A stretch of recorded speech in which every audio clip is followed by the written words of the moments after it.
প্রচুর সম্ভাবনা। আওয়ামী লীগ কি আদৌ আসলে ফিরতে পারবে? প্রচুর সম্ভাবনা আছে। আমি বলি কেন, দেখেন আওয়ামী লীগকে এই দেশের লোক গত 1.5 বছর ভুলেই যাইতো যদি ইউনূস সাহেব দেশটাকে ভালো চালাইতো। আওয়ামী লীগকে এই দেশের মানুষ ভুলেই যাবে যদি বিএনপি দেশটাকে ভালো চালাতে পারে। কারণ বিষয়টা জানেন কি, অতীতের প্রেম না, কিন্তু বর্তমানের অস্বস্তি, বর্তমানের অস্বস্তি মানুষকে অতীতে আশ্রয় করে তুলবে। এটা সবসময় আমাদের এখানে ভোটিং বিহেভিয়ার তো বিপক্ষে ভোট দেওয়ার একটা টেন্ডেন্সি বড় অলওয়েজ। কি কারণটা? কারণ বর্তমানের অস্বস্তি। বাংলাদেশের কোনো সরকারই কিন্তু পাবলিককে হ্যাপি করতে পারে না। যখন হ্যাপি করতে না পারে, এটা সরকারের দোষ যতটা পাবলিকেরও দোষ আছে। পাবলিক আনহ্যাপি হইতে পছন্দ করে, যেমন আমি একজন আছি, আনহ্যাপি হইতে পছন্দ করি। এটা আমাদের বাই নেচারে মাটির কারণে হয়েছে বোধ আমি জানি না। তো পাবলিক কিন্তু সবসময় এই না হলো না, না এটা আশা করি নাই, না আরো চাইছিলাম, তার চেয়ে আগে ভালো ছিল, এরা চুরি করে আগেও চুরি করতো, তো আগে চুরি করলো তাও তো তারা কিছুটা বানাইছিল, এরা তো বানাইতেও পারে না। বলবে দেখেন কদিন যাক, বলবে যে আওয়ামী লীগ অনেক চুরি করছে, তারপর তো পদ্মার সেতুটা বানাইছে, মেট্রো বানাইছে, মিরপুরের লোক যা মেট্রোতে যাওয়া আসা করে, ওখানে উঠে আপনি বললেন তো এই মেট্রো বানিয়ে আওয়ামী লীগ খারাপ করছে, দেখেন আপনি কি করে। তো এখন হিসাব এই জায়গাটাতে মানুষ কিন্তু মনে করে কি চোর তো সবাই চুরি করে, এরা তো কিছু কাজ করছে, তো তুমি তো ওটা করতে পারতেছো না। তো এখন হিসাবটা কিন্তু ওই জায়গাটাতে। যদি এই সরকার 5 বছর ভালো চালাতে না পারে, তাহলে আওয়ামী লীগ আসবে না কেন? আপনি কিভাবে ফিরাবেন আওয়ামী লীগকে? জামাত বলতেছেন, জামাত আসবে, তো বলি আপনাকে, জামাত বলতেছে তারা হলো ভালো মানুষ, আওয়ামী লীগকে দেখছেন, বিএনপিকে দেখছেন, এবার জামাতকে দেখেন, একটা হুজুগ উঠছিল না?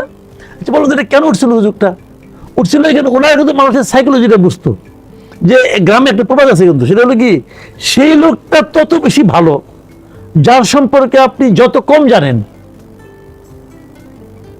যার সম্বন্ধে আপনি কিছুই জানেন না, সে তো খুব ভালো মানুষ। তো জামাত কিন্তু ওই ফর্মুলা নিয়েছিল যে আওয়ামী লীগ দেখছো, বিএনপি দেখছো, এবার আমাকে দেখো, আমি ভালো কি মন্দ, যেহেতু আমাকে তুমি দেখো নাই, অতএব আমি ভালো। আবার একটু দেখাইছে, কি দেখাইছে, যে 2001 সালে আমাদের 2জন মন্ত্রী ছিল, ওই 2জন মন্ত্রীর নামে তো কোনো নাই, বদনাম নাই, অতএব আমরা ভালো, আমাদের মন্ত্রীর নামে কোনো বদনাম নাই। কিন্তু এখন যখন 77টা হয়ে গেছে, এনসিপি সহ আর কি, এখন যখন 77টা হয়ে গেছে, তখন তো 2জনের সঙ্গে 2জনকে যেভাবে কন্ট্রোল করা সহজ, 77 সম্ভব সহজ না। তো অলরেডি কিন্তু কিছু কিছু বেরিয়ে গেছে, আজকালকার 2-1টা তো খবর তো পাচ্ছেন। তো মানুষ কিন্তু জানতেছে যে জামাত, ও আচ্ছা জামাত ইসলামের নামে তুমি এগুলি করো, আচ্ছা এইগুলি করো। এইগুলিও কিন্তু আলটিমেটলি তাদের কোনো এমপিদের কর্মকাণ্ডে আপনি সমালোচনা জন্ম নিয়েছে এমন কোনো কিছু কথা বলছেন? কোনো আজকালকে 2 দিনের মধ্যে একটাই চলতেছে, সাতক্ষীরা এমপি, তার যে সমস্ত কর্মকাণ্ড আমরা দেখতেছি, মানে এবং ইন্টারেস্টিং কি জানেন, এটা আমার কাছে মনে হয়েছে যে জামাত এখানে একটু ধরা খেয়ে গেছে। কিভাবে? প্রথম একটা ভিডিও আপ করছে, আপ করার পর শিবিরের লোক বলতেছে কি যে না এটা এআই দ্বারা, তারপর আরেকটা আপ হয়েছে, তখন তারা এআই দিয়ে বলতে পারে না, তখন না এটা বিয়ে করছে, তারপরে আবার আরেকটা আপ করছে, বিয়ে করলে এই কথা কয় কেন, আর তো কোনো জবাব দিতে পারে না, পুরো আটকে গেছে। কিন্তু এখন হয়েছে কি, জামাত এটাকে কিভাবে হ্যান্ডেল করে, এটা আমি পার্সোনালি এটা দেখার জন্য খুব ওয়েট করতেছি যে ওরা কতটা মুন্সিয়ানের সঙ্গে হ্যান্ডেল। গতকাল তারা একটা স্টেটমেন্ট দিয়েছে, তাদের সোশ্যাল মিডিয়াতেও স্টেটমেন্টটা শেয়ার করেছে, তারা এটা তদন্ত করে যদি এটার ফ্যাক্টস ভেরিফাই করার পরে তারা ব্যবস্থা নেবে। হ্যাঁ, আমি এটি বললাম, এটা কিন্তু খুব বুদ্ধিমত্তার সঙ্গে তারা এই কাজটা করছে। তো ঠিক আছে, কিন্তু তারপরে কি করবে? তাদের ব্যবস্থা নিতে হবে। আবার যদি ভাবে না পাবলিক ভুলে যাবে, অত সহজ হবে না। কাজেই কেউ থাকবে সবসময় যে মনে করাই দিবে পাবলিককে বারবার। কিন্তু একটা বিষয় আছে, মানুষের এই প্রাইভেট লাইফ এভাবে ইনভেড করা, সেটা কতটুকু মানে জাস্টিফাইড, সেটারও তো একটা আদার সাইড আছে। দেখেন আপনি খুব ভালো কথা বলছেন, কিন্তু দেখেন প্রাইভেট লাইফটা নিয়ে ধরেন এই ঘটনা যদি দেশের বাইরেও হতো, কিন্তু 2টো পয়েন্ট আপনাকে মাথায় রাখতে হবে। একটা হলো যার প্রাইভেট লাইফ সে কি পাবলিক ফিগার কিনা। উন্নত দেশগুলিতে পাপারাজিরা আছে না ভাই, ছবি তুলে কেন, ওটা প্রাইভেট লাইফ না? পাপারাজি মানেটা কি ভাই, যে তারা আমি প্রাইভেট লাইফের ভিতরে সিদ্রি করে ঢুকবো, তারপরে তোমার ছবিটা আমি উঠাই নিয়ে আসবো, এটা তো অন্যায়। তো কিন্তু পাবলিক করে দেখে কেন? কারণ সে পাবলিক ফিগার না হলে অন্য কারো কাছে যাবে না। আচ্ছা, এই একটা জিনিস। দ্বিতীয় জিনিসটা হলো সে ক্ষমতা, সে ক্ষমতাবান ব্যক্তির ব্যাপারে যে কোনো জিনিস মানুষ খেয়াল করবে। দেখেন তারেক রহমান সিম্পল থাকে, পোশাক আশাক সিম্পল, তার মন্ত্রীরা কোট পরে, ইন্ডিয়াতে একটু আগে আমি আলাপ করলাম, তো কোট তো কত লোকই পরে, কিন্তু সিম্পল তো কত লোকই থাকে, তার আলোচনা হয় কেন? কারণ সে পাবলিক ফিগার এবং সে পাওয়ারফুল পারসন। এখানে কি হয়েছে দেখেন, আমি তার ওই ভিডিও নিয়ে আলোচনা করতেছি না, একটা জিনিস লক্ষ্য করেন, সে দাবি করতেছে এমপি সাহেব যে সে 17 জুন তারিখেও নাকি বিয়ে করছেন। করতেই পারেন, এই ডিফারেন্স এগুলো কোনো আলোচনার বিষয়ই না, এটা যার যার পার্সোনাল ব্যাপার, আমি বলে এটা যাচ্ছি না। তার 5 দিন পরে 22 তারিখে উনি তার জন্য একটা রিকমেন্ড করছেন এক জায়গার জন্য, যে ওনাকে জরুরি ভিত্তিতে জোর দাবি জানাচ্ছে উনি। তাহলে 5 দিন পরে যদি করেন, তাহলে উনি ওনার স্ত্রীর জন্য করেছেন, ওখানে লেখা আনম্যারিড, ওটা আমি গুরুত্ব দিচ্ছি না এই কারণে হয়তো বায়োডাটা আগেই তৈরি করা ছিল, সিভিটা আগে তৈরি করা থাকে না অনেক সময়, হয়তো খেয়াল করে না, কিন্তু ওটা আমার কোনো আপত্তি নেই। কিন্তু আমার কথা হলো, উনি এসএসসি পাস একটা নারী, যার বয়স মাত্রই 18 হয়েছে, এসএসসি পাস, কিন্তু এই এসএসসি পাস একটা নারীকে চাকরি দেওয়ার জন্য সুপারিশ করেছেন কে? একজন সংসদ সদস্য। কনফ্লিক্ট অফ ইন্টারেস্ট যদি তার আমি সাথে সেই জায়গাটাই বলছি, আবার তার সে বড় স্ত্রী। আচ্ছা বলেন তো, এসএসসি পাশে একজন নারীকে আপনি কি চাকরি দিবেন? কি চাকরি দিবেন? আয়াটা জাতীয় হবে, এমপি সাহেব তো ওয়াইফকে আয়ার চাকরির জন্য সুপারিশ করতেছেন, এটা কি মেলে রে ভাই?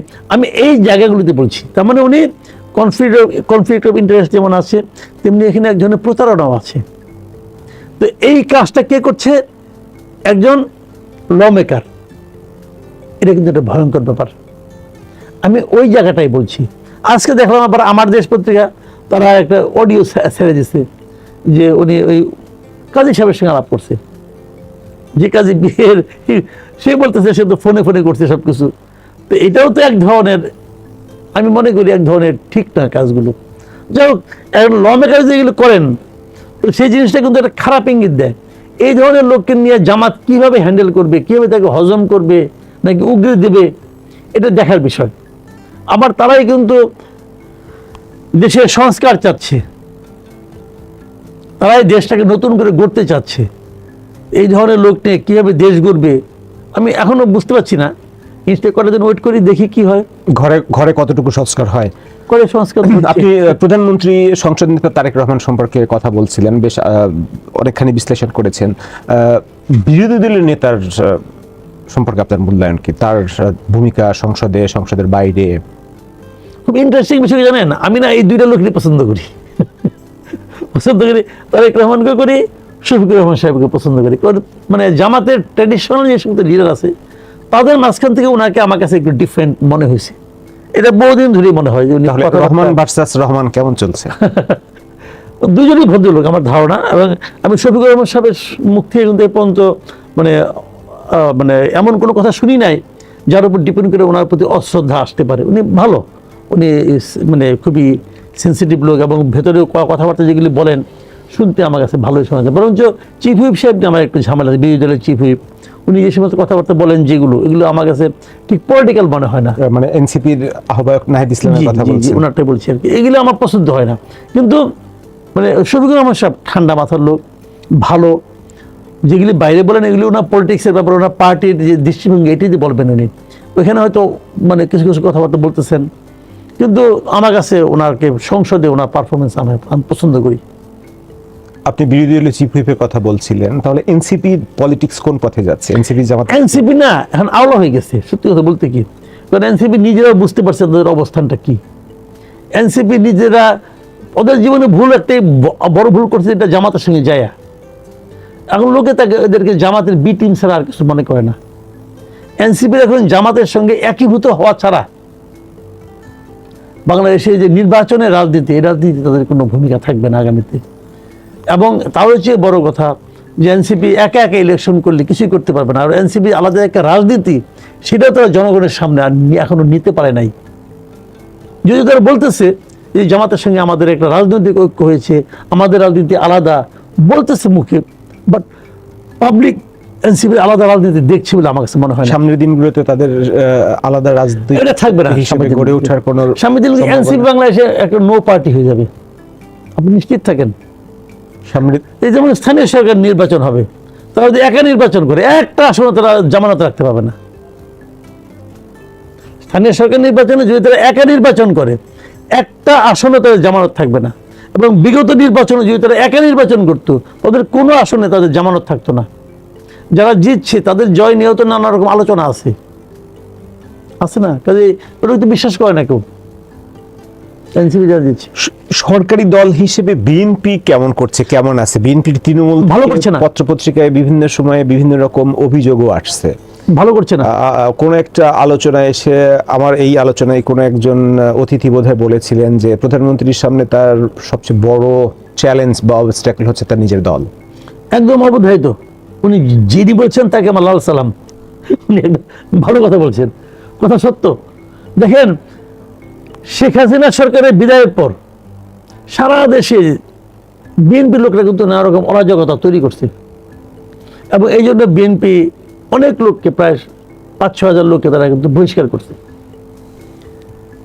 সেই বহিষ্কার মানে আপনার যে জোয়ার, সেটা মানে যখন চলছিল, তারপরে বিএনপি একটু ঠান্ডা হয়েছিল, কিন্তু ঠান্ডা আসলে হয় নাই। তারপরেও নির্বাচনের পর প্রথম কিছুদিন চুপচাপ দেখছি, তারপরে তারা এখন আবার বেপরোয়া হয়ে গেছে। বিভিন্ন অঞ্চলে, এলাকা, আঞ্চলিকভাবে তারা রীতিমতো বেপরোয়া। আমরা দুই একটা দেখি, যেগুলো নাকি আনইউজুয়াল ঘটনা ঘটে, সেগুলি দেখি। ওই যে বরিশালে একজনের আপনার সংবেদনশীল অঙ্গে চেপে ধরে সিগনেচার করানো, নরসিংদীতে কানে কামড় দিয়া বলা এলাকা ছেড়ে চলে যা, এই যে ঘটনা, এগুলো আনইউজুয়াল ঘটনা। কিন্তু এই ধরনের ঘটনা তো আমরা দেখি না, কাজে এটা আমাদের অত চোখে পড়ে। কিন্তু সারা দেশে আপনি খবর নিয়ে দেখেন, সারা দেশে বিএনপির দাপট ওরকমই আছে। বিএনপি এর দখল, এটা দখল, ওটা দখল, এর ব্যবসা প্রতিষ্ঠান দখল, তাদের বাইরে থেকে বের করে দেয়, এগুলো চলছে সারা দেশে। প্রধানমন্ত্রী নিজে তো দলীয় প্রধান। হ্যাঁ, দলীয় প্রধান, দায় দায়িত্ব ওনার উপরে আসবে, দায়িত্ব ওনার উপরে আসবে। তার নেতৃত্বে দলের যে টপ লিডারশিপ আছে, সেখানেও তো একটা টিম আছে। এখন তারা কি করছে আমি জানি না, তারা হয়তো ক্ষমতা এনজয় করতেছে, আমি জানি না, বলতে পারবো না। কিন্তু তারা দলের উপর তাদের কোনো কন্ট্রোল আছে বলে আমার কাছে মনে হচ্ছে না। এখন ওনাদেরকে কি করতে হবে, ওনারা জানে কি করতে হবে। কিন্তু ধরেন আপনি প্রত্যেকটা জায়গায়, থানা তুগলিতে, আপনি আজকে বাংলাদেশে যে কোনো থানায় ফোন দেন, যে কোনো থানায় ফোন দেন, ফোন দিয়ে আপনি জিজ্ঞাসা করেন তো যে গত 2 দিনে বিএনপি অথবা ছাত্র দল অথবা যুব দল অথবা অন্য কোনো দল, তারা কেউ আপনার এখানে আসছিল কিনা তুদবিরের জন্য, দেখেন আপনি পান কিনা। তারাই তো এগুলি করে। এখন কাকে ধরতে হবে, কারে মারতে হবে, কারে অ্যারেস্ট করতে হবে, কাকে চালান দিতে হবে, আসামি তালিকায় কাদের নাম দিতে হবে, অথবা কাকে ছাড়াইতে হবে, এই কাজগুলি এখন কারা করে? আগে তো যেটা ছাত্রলীগ, যুবলীগ, স্বেচ্ছাসেবক লীগ করতো, এখন ওই জায়গায় খালি দল বসাই দেন, তারা করতেছে। তাদেরকে গুরুত্ব দেওয়া হচ্ছে না? এখানে হচ্ছে তো রে ভাই। নরসিংদীর যে ঘটনা, আপনি একটা জিনিস খেয়াল করেন, নরসিংদীর ঘটনায় ওখানকার বিএনপির সম্ভবত মানে অর্গানাইজিং সেক্রেটারি যিনি, সে যে তার বিরুদ্ধে অভিযোগ, একটা মামলা হয়েছে। মামলাটা কে করছে বলেন তো? মামলা কিন্তু যার কানে কামড় দিয়েছে সে করে নাই, মামলা করছে তার ব্যবসায়িক পার্টনার, এবং সে করে ছাত্র দল। তাহলে মামলা করতে হলে দল লাগে। ওই লোক যে কামড় খাইছে সে মামলা করতে পারবে না জীবনে, যাই দেখেন মামলা করতে পারবে না, মামলাটা নিবেই না।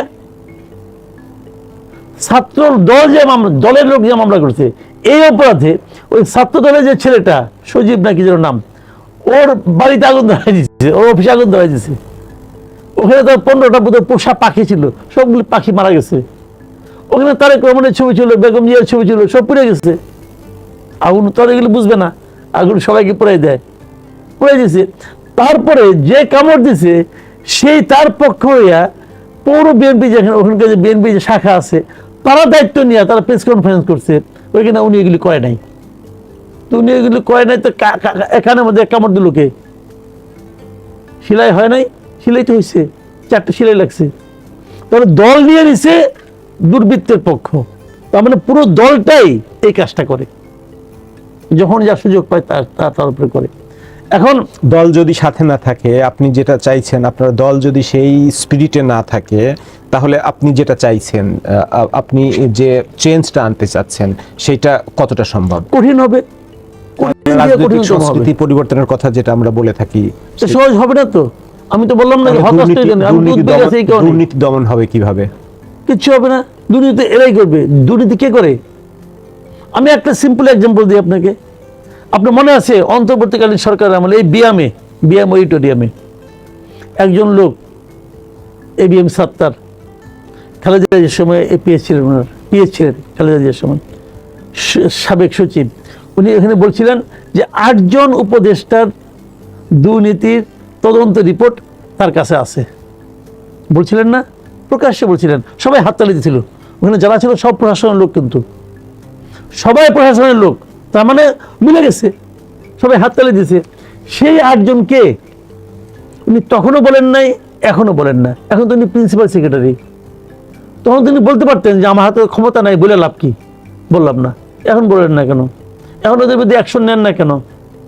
আপনি যেটা বলছিলেন, অন্তর্বর্তীকালীন সরকারের সময় বিএনপি যখন তার কিছু উচ্ছৃঙ্খল নেতাকর্মীকে বহিষ্কার করছিল, এবং তখন তাদের একটা কমপ্লেইন ছিল যে পুলিশ আমাদের কথা শোনে না, আমরা অ্যাকশন নিতে বলি পুলিশ অ্যাকশন নেয় না। এখন পুলিশ তো তাদের সরকারের অধীনে, হোম মিনিস্টারও আপনি যার কথা বলছিলেন দলের প্রভাবশালী নেতাও হচ্ছে হোম মিনিস্টার। তাহলে এইগুলোর বিরুদ্ধে ব্যবস্থা নিতে সমস্যা কোথায়? এখন যদি না নেই আপনি কি করবেন? সমস্যা তো নাই, মানে দৃশ্যত আইনত কোনো সমস্যা নাই, সরকার চাইলেই পারে। তাহলে নিচ্ছে না কেন? কেন নিচ্ছে না? তাদের হয়তো তাদের সঙ্গে স্বার্থের মিল আছে এগুলো, তাছাড়া আর কি বলবো আমি? আপনি বলেন যে আগে বলছে যে ওই লোকটা খারাপ, আমি তো তাকে বহিষ্কার করা ছাড়া আর কিছু করতে পারি না। এখন বলবে আবার দু একটা উদাহরণ তৈরি করছে, যে ভালো করে ক্যাম্পে শোকস করছে, এটা উদাহরণ করছে, ভালো, এটা খারাপ না, আমি এটা কিন্তু খারাপ বলছি না, করেন এগুলো। আমার কথা হলো কি, যে আপনি যে ওই আচরণটা পছন্দ করছেন না, এটা তো কোনো না কোনোভাবে আপনাকে প্রকাশ করতে হবে। এবার প্রকাশটা করলে জনগণ জানবে কিভাবে? জনগণকে জানাতে হবে, জনগণের মধ্যে সে আস্থাটা তৈরি করার জন্য আপনাকে তো প্রকাশ করতে হবে রে ভাই। আপনি কিভাবে করবেন? শেখ হাসিনার পতনের পরে আমার যতটুকু মনে পড়ে, কয়েক মাস পরে এই যে দখল বেদখল যখন আবার শুরু হয়ে গেল, সেই সময় টিআইবি থেকে একটা স্টেটমেন্ট দেওয়া হয়েছিল। আমি বাংলা ভার্সনটার একটা শব্দ আমার মনে আছে, সেখানে কোট আনকোট বলেছিল এবার আমাদের পালা। তাহলে সেই আমাদের পালা থেকে কি আমরা আসলে বের হওয়ার কোনো পথ নাই? পথ আমি আপাতত এখন পর্যন্ত দৃশ্যত কোনো নমুনা দেখছি না। পথ আছে কিনা আছে আমি বলবো না, কারণ পথ থাকবে, পথ থাকে না কেন? পৃথিবীতে এমন কোনো সমস্যা আছে যার সমাধান নাই? অবশ্যই আছে, কিন্তু আমি আপাতত কোনো পথ দেখছি না। কেন? এরকম কোনো ওইখান থেকে বের হওয়ার কোনো চেষ্টা কেউ করছে সেরকমটা মনে হচ্ছে না, এই জন্য বলছি যে আমি আপাতত দেখছি না। শেখ হাসিনার পতনের কথা বলছিলাম। শেখ হাসিনা কিছুদিন আগে রয়টার্সকে একটা ইন্টারভিউ বলছিলেন ডিসেম্বরে দেশে ফিরবেন। তার এই ঘোষণাকে আপনি কিভাবে বিশ্লেষণ? আমি ভালোভাবে দেখি। কেউ বলছেন এটা একটা পলিটিক্যাল স্টান্টবাজি, উনি কোনোদিনই ফিরবেন না, বা তার রাজনৈতিক শক্তি বাংলাদেশে তার দল যেটা আছে সেই শক্তি আছে কিনা, যে শক্তির উপর ভর করে তিনি ফিরতে চান। আপনি একটা জিনিস লক্ষ্য করেন, যখন উনি বলেছেন যদি ফিরতে চান ফিরবেন, তারপর পরে যাবো। এই যে নাহিদ ইসলামের কথা বলছিলাম একটু আগে, তারা বলছিলেন ফিরলেই তাকে ফাঁসির দড়িতে ই করতে হবে। আবার আরেকজন বলছে যে এয়ারপোর্টেই তাকে নাকি আটকানো হবে, মারা হবে, অমুক করা হবে, তমুক করা হবে। আরেকজন বলছে যে আরেক বেশার সাহেব বলছে নাকি বিনা বলে চলে যাবেন ওনাকে আটকানোর জন্য। আমি একটা জিনিস বুঝি না, যে এই লোকটা, এই ভদ্র মহিলার বিচার হয়েছে, বিচারে ফাঁসির রায় হয়েছে, এবং তাকে আনার জন্য আপনি ইন্ডিয়ার কাছে চিঠি লিখতেছেন, চিঠি চালাচালি করতেছেন, দেন দরবার করতেছেন। তো যাকে আনার জন্য এত পরিশ্রম করতেছেন, সে নিজে থেকেই আসতে যাচ্ছে, তাহলে তো লাল গালিচা সে নিজে থেকেই আসতে যাচ্ছে। আপনার তো খুশি হওয়া উচিত যে যাকে আমি আনতে যাচ্ছি সে নিজে থেকে আসতে চায়, কিন্তু এরা সবাই তাকে ভয় দেখাচ্ছে, তুমি আইসো না, আসলে তোমার ফাঁসি দিয়ে দেবো। তো এরা ভয় দেখাচ্ছে কেন? তার মানে এরা চায় না যে উনি আসুক, এরা তাকে আনতেও চায় না। তাহলে ভয় দেখায় কেন ভাই? আপনার তো উচিত আপনার তাকে আরো মানে আপনার যে পাম্পটি দিয়ে নিয়ে আসা, আসেন আসেন আসেন আসেন, আসা পরে বলে আপনার আমি লটকাই দেবো। আর বললেন যে আসলে পরে ফাঁসি দিবেন। ভাই ফাঁসি দিবেন কি হিসেবে? যে উনি তো আপিল করেন। হ্যাঁ, আপিল করেন নাই, ওনার রায় হওয়ার পরে আইসিটিতে ওনার মামলা হয়েছে, মামলাতে রায় হয়েছে, রায় হওয়ার পরে 3 মাসের মধ্যে আপিল করতে হয়। 3 মাসের মধ্যে আপিল না করলে 3 মাস না 30 দিন, 30 দিন বোধ হয়, 30 দিনের মধ্যে আপিল করতে হয়। 3 দিন আপিল করেন নাই, অতএব রায় কার্যকর করতেই পারে। খুব ভালো, আপনি করবেন। আইনে কিন্তু বই দেখা হয়, আবার কিছু এক্সাম্পল দেখা হয়। আচ্ছা, আপনার মনে আছে বাচ্চু রাজাকারের কথা? তারও তো ফাঁসি হয়েছিল ভাই। সে যখন দেশে ঘুরতেছে, সে যখন পাকিস্তান থেকে ফিরলো, তার ফাঁসিতে ঝুলেছিলেন কেন? উনি রাজাকার বলে? তাহলে কি রাজাকারের জয় হচ্ছে? আপনি আমার এই কথা এখানে জবাব দেন। যদি বাচ্চু রাজাকারের ফাঁসি না হয়ে যায়, সেও আপিল করে নাই, তারও আইসিটিতে ফাঁসি হয়েছিল, সে এখন ঘুরতেছে, এখন তার ফাঁসি হবে না, শেখ হাসিনা ঢুকলে ফাঁসি হয়ে যাবে। তাহলে এগুলো কি সবই পলিটিক্যাল রেটরিক? অবশ্যই রেটরিক। কেবল না, আমি আর একটা কথা বলি, সেটা হলো কি, এখন তার বলবে জানেন যে ওই বিচারটা ঠিক হয় নাই, ওকে মানলাম ওই বিচার ঠিক হয় নাই। কেন ঠিক হয় নাই? কারণ ওটা আওয়ামী লীগ করছে, তো আওয়ামী লীগ করলে বিচার ঠিক হয় না, মানলাম। এখন আপনারা করতেছেন এটা যে ঠিক হয়েছে, আর গভর্নমেন্ট এসে এটাও ঠিক হয় নাই, তাহলে আমি যাবো কই? আমাকে তো একটা জায়গায় বুঝতে হবে যে বিচার যেটা হচ্ছে, সরকারে আওয়ামী লীগ, বিএনপি, জামাত, আবল তাবল কে আছে আমার জানার কোনো দরকার নাই, বিচার বিচারের মতো হচ্ছে। এই ধারণাটা থেকে আপনি আমাকে সরাই দিচ্ছেন। তো আপনি সরকারে যেই বলতেছেন ওই বিচার ঠিক হয় নাই, তো আরেকজন লোক সরকারে যেই বলবে আপনারটা ঠিক হয় নাই, তো আমি এটা কোন চক্করের মধ্যে পড়ে গেলাম? এটা তো মিউজিক্যাল চেয়ারের মতো হয়ে যাচ্ছে। এরকম চক্করে পড়ে গেলে সেই দেশের বিচার ব্যবস্থার প্রতি মানুষের আস্থা কতটুকু? নাই তো। আছে আছে বলেন আপনি, আছে নাকি? নাই তো। বিচার বিভাগের আস্থা আছে এটা কে বলে? যদি কেউ বলে বুঝবেন সে ভয়ে বলতেছে অথবা ধান্দায় বলতেছে। নাই তো। এখন আপনি কি বলবেন? আপনার ব্যক্তিগত প্রসঙ্গে একটু কথা বলি। আপনি অনেক টেলিভিশন চ্যানেলে টক শোতে যান, অনেক কথা বলেন। এই ধরেন শেখ হাসিনার আমল, অন্তর্বর্তীকালীন সরকারের আমল এবং এখন নতুন সরকারের যে আমল চলছে, তিনটা রেজিমকে আপনি কিভাবে কম্পেয়ার করবেন? কখনো বেশি সেলফ সেন্সরশিপ ফিল করতেন বা ফেস করেছেন, যেটা বলতে চাচ্ছেন মেপে মেপে কথা বলতেন? বর্তমান পরিস্থিতি গত 5 মাস কেমন, আগের সাথে যদি একটু কম্পেয়ার? আমি একটা কথা বলি আপনাকে, সেটা হলো এক একজনের এক এক ধরনের অভিজ্ঞতা। আমি যদি আমার অভিজ্ঞতার কথা বলি, আমি আসলে কখনোই মেপে মেপে কথা বলতাম না। এটা শেখ হাসিনার আমলেও বলতাম না, অন্তর্বর্তীকালীন সরকারের আমলেও বলতাম না, এখনো বলি না। আমাকে অনেকে বলে যে এটা তোমার জন্য রিস্কি হয়ে যাচ্ছে। এই রিস্কটা আমার জন্য স্বাভাবিক ঘটনা। আপনি আমার ওই সময় ভিডিওগুলি দেখেন, শেখ হাসিনা আমলের ভিডিওগুলো। আমার মনে আছে শেখ হাসিনা আমলের ভিডিও, শেখ হাসিনা আমলে একটা টক শোতে শেখ হাসিনার একজন ডেপুটি প্রেসিডেন্ট খোকনকে তো আপনি চিনেনি, আমাদের ডিপার্টমেন্টের স্টুডেন্ট, ও আমার সঙ্গে ছিল। আমি খালি খোকনকে বলছিলাম, খোকন যে কথাগুলো এখন বলতেছেন, পৃথিবীতে কি এমন কোন সরকার আছে যার পরিবর্তন হয় নাই? পৃথিবীর এত দিনের ইতিহাসে পাইছেন, আপনি পাবেন নাকি না? আমি দিলে আপনারও পরিবর্তন হবে একদিন। এখন যেগুলো বলতেছেন লোকে তখন এগুলো দেখবে আর ভাববে আপনার সম্পর্কে। এটাই বাস্তবতা, মানতে হবে। খোকন তখন খুব পাওয়ারফুল লোক, হয়তো চক্ষু লজ্জার খাতিরে আমার কিছু বলে নাই, কারণ আমি তার ডিপার্টমেন্টের বড় ভাই, হয়তো বলে নাই এই জন্য। কিন্তু আমি তখনও এইভাবেই বলতাম কথা, এইভাবেই বলতাম। কিন্তু আমার কিছু আমি জানি না কেন হয় না। অনেকে আমাকে বলে যে আপনার কিছু হয় না কেন, রহস্য এটা হতে পারে, রহস্য আমি জানি না। আর ইউনুস আমলে কি বলছি আপনারা দেখছেন, আপনার সঙ্গে দিন বহু টকশো দেখেছি, বহু টিভিতে আপনি টকশো করছেন, আমি আপনার সমালোচক হিসেবে ছিলাম বহু জায়গায়। আপনি দেখেন আমি এভাবেই কথা বলতাম সবসময়, আমার কোনো ঝামেলা হয় নাই। দু এক জায়গা থেকে আমি প্রতিষ্ঠান থেকে একটু ঝামেলায় পড়ছি। যেমন আওয়ামী লীগের আমলে আমার প্রতিষ্ঠান থেকে বলা হয়েছে যে আপনি এভাবে বললে আমাদের সমস্যা হয়, চাকরি ছেড়ে দিচ্ছে, কি করবো? যেখানে সারি নাই ওরা আমার সারাই দিছে যে আপনাকে আমরা হজম করতে পারছি না, আপনি যান এখান থেকে। সেটা হয়েছে আমার জন্য। কিন্তু আমি একটা কথা বলি যে আওয়ামী লীগ আমলে একটা ভয়ের সংস্কৃতি ছিল। কিভাবে ছিল? যেমন আমি বলতাম, হয়তো আমি আমার তোকে বলতাম, কিন্তু আমাকে নিয়ে কিন্তু আমার বউ বাচ্চারা ভয় করতো, আমার মেয়ে বলতো তোমার এত কথা বলতে হবে কেন? তার মানে ও ভয় পাইতো আমাকে নিয়ে। তারপরে কি আমাকে নিয়ে আমার বউ ভয় পাইতো, মনে করেন, তো পরিবার ভয় পাইতো। এটাই কিন্তু ভয়ের সংস্কৃতি। ভয়ের সংস্কৃতি কিন্তু আমাকে ভয় পাইতে হবে তা না, আমার কাছের লোকরা ভয় পাইতো। এই ভয়ের সংস্কৃতি কিন্তু অন্তর্বর্তীকালীন সরকারের আমলে ছিল, ওই আমলেও ছিল। কিন্তু অন্তর্বর্তীকালীন সরকারের আমলে এই ভয়ের সংস্কৃতি ছিল।